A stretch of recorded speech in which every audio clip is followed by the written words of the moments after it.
Hi. Ang tagal ko rin nawala dito sa YouTube. Ewan ko kung may nanonood pa dito or wala na. Nagsimula ako mag-content dito way back 2018. And then yun din yung mga panahon na nag-extra ako sa ABS-CBN, sa GMA. But a year ago, I have to quit. Kailangan ko mag-focus sa pag-aaral ko. Kailangan kong tapusin yung studies ko kasi ayun yung gusto ng mama ko. Pero hindi ko naman siya pinagsisisihan kasi alam ko para din sa ikakabuti ko. But after I graduated in college, I decided to find a job. Then I became a manager in a fast food. Pero wala siya sa puso ko eh. Yung nasa puso ko yung pag-artista, yung paggawa ng content. Pero I always didn't have the choice na i-pursue talaga yung pinakagusto ko sa buhay.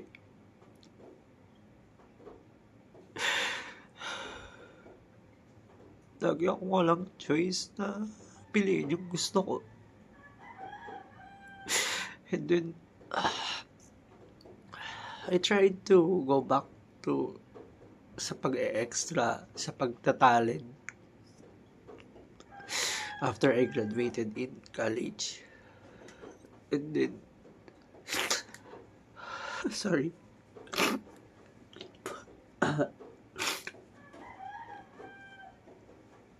Nagtry naman akong bumalik sa pag-acting, sa pagmamodeling. Kasi nagkaroon pa ako ng mga short film and indie film before. Then, nakasama pa ako sa Boardwalk fashion show before. Then, wala talaga nangyari dun sa career ko. Then ko iniwan yung Pilipinas kasi parang nag-iba yung goal ko. Nagkaroon ako ng pangarap na pumunta sa ibang bansa. Yun, nakapunta ako sa Taiwan. And then, guys, at first, syempre, masaya ako nung nasa Taiwan ako kasi, syempre, bagong environment, bagong culture, pero, dun ko naranasan lahat ng mga trauma. Na-scam kasi ako sa Taiwan na libo-libong pera yung nawala sa akin. Then, I decided na umuwi na lang ako ng Pilipinas kasi nabubuli din ako sa Taiwan before na makatrabaho na Pinoy. And then, ayun. May mga time na nandito ako sa Pilipinas. Katulad ngayon, wala akong trabaho. Parang bumabalik sa isip ko lahat ng mga traumatic na nangyari sa akin sa Taiwan.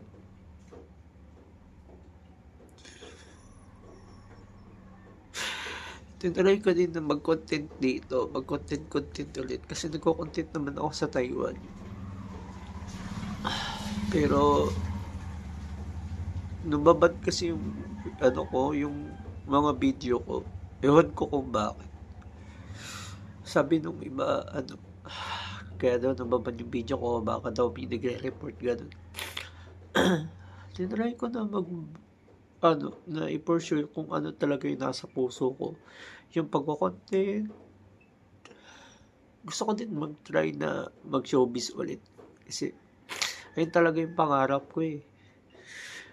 Pero walang opportunity na dumadating sa akin.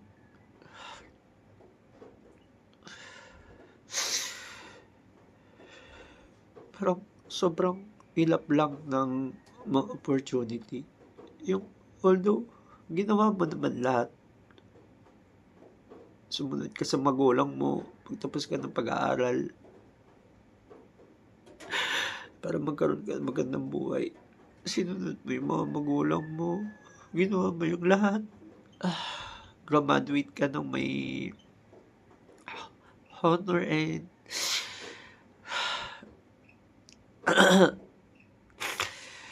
graduate ka ng may mga honor. Naghanap ka ng trabaho, ng magandang trabaho sa corporate world. Then, iniwan mo yung totoong gusto mo, yung pag-showbiz.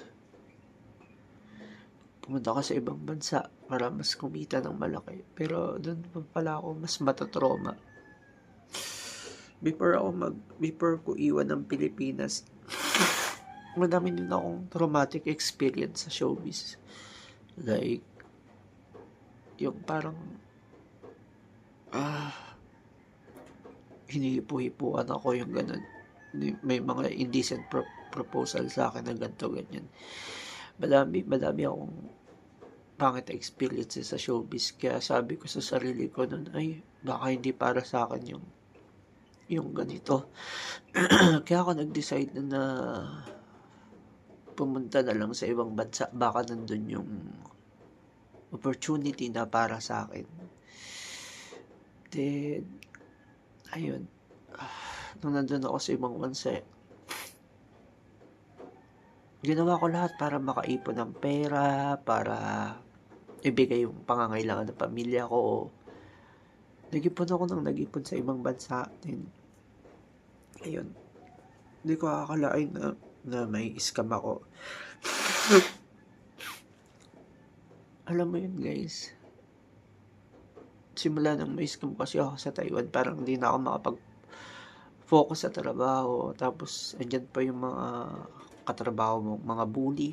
Ichichismis ka, gagawan ka ng kung ano-anong kwento, kahit hindi naman nila alam yung nangyari sa'yo. Hindi na ako makapokus sa trabaho. Kaya umuwi na lang ako sa Pilipinas. Alam mo yung pakiramdam na dumating kasi sa point na may anxiety na kasi ako sa Taiwan eh. Yung parang nahihirapan akong huminga. Then, nandito ako sa Pilipinas. May time na ganun na yung nanginginig ako. Dahil nga sa nangyari sa akin. Tapos, sabi, ano daw yun? Anxiety or panic disorder. Alam mo yung parang pakiramdam ko, sobrang failure ko sa buhay. Yung parang ginawa mo naman lahat. Pero,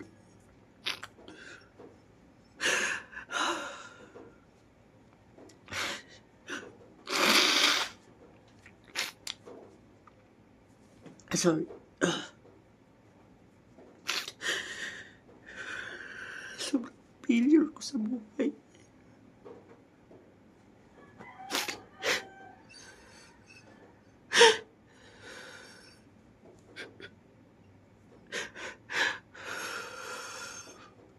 Pakiramdam ko, sobrang failure ko sa buhay.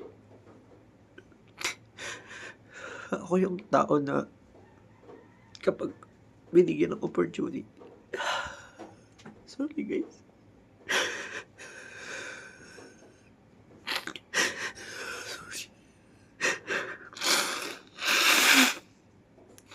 Ako yung tao na pag binigyan mo ng opportunity, lahat ginagawa ko.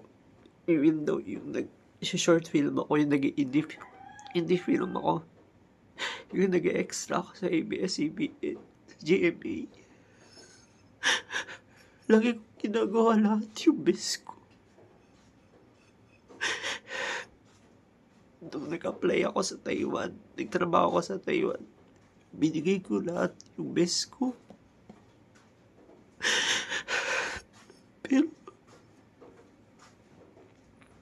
Pero walang opportunity palagi para sa akin.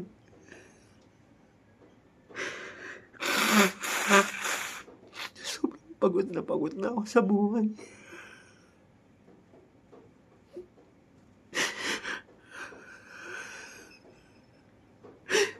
Ngayon nagising ako ng madaling araw para akong inaatake ng anxiety ko. Bumabalik sa'kin lahat ng mga traumatic experiences na nangyari sa'kin sa Taiwan. Nagising ako ngayon, guys, 5:15 in the morning. Hindi kita ka sa camera. Nagising ako ngayon, 5:15 AM in the morning. Kanina. Medyo kanina pa ako nagising. Inaatake ako ng anxiety ko. Yung parang naalala ko yung mga nangyari sa akin sa Taiwan.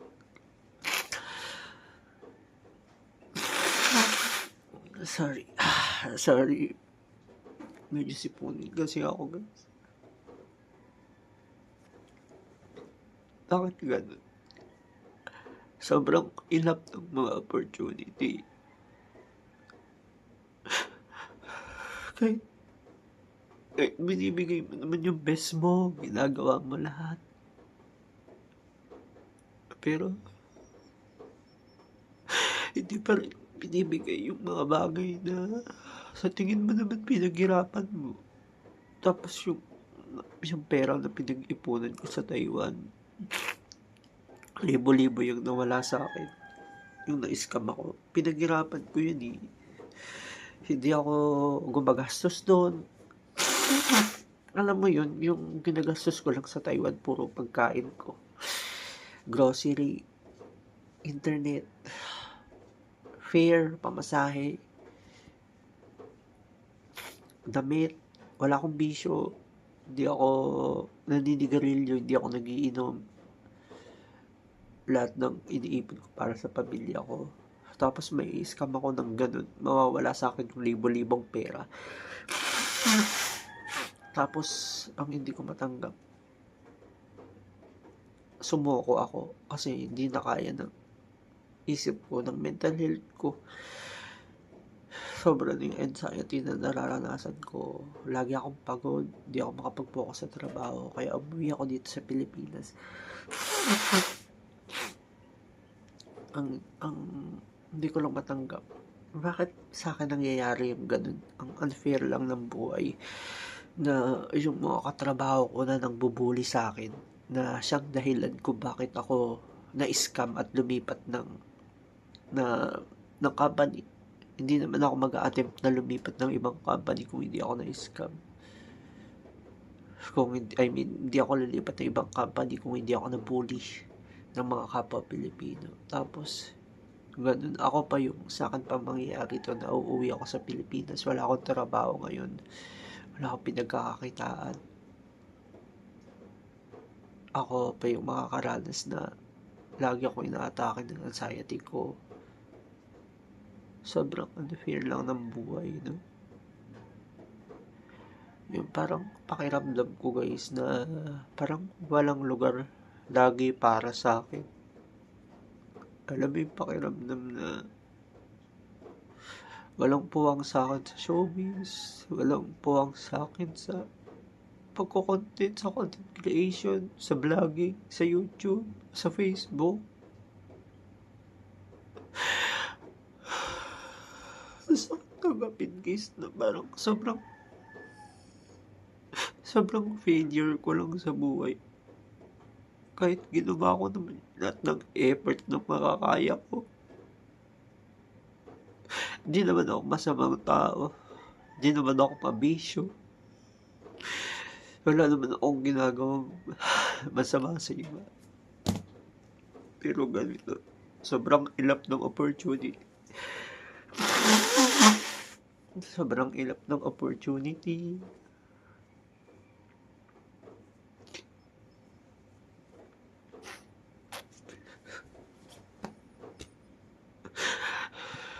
Sobrang nakakapagod lang.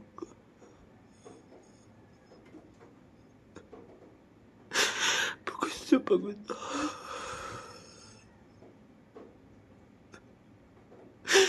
Walang gustong makinig sa akin.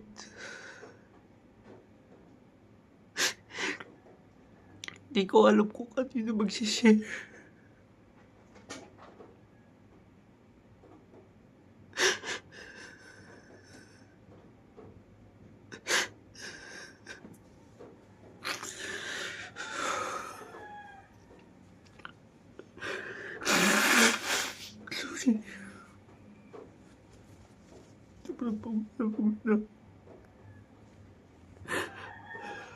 Pakiramdam ko kapag nagsimula ulit ako ng bago, pakiramdam ko sisirain ulit ng ibang tao, pakiramdam ko mawawala ulit sa'kin. Parang gusto ko na lang magpahinga.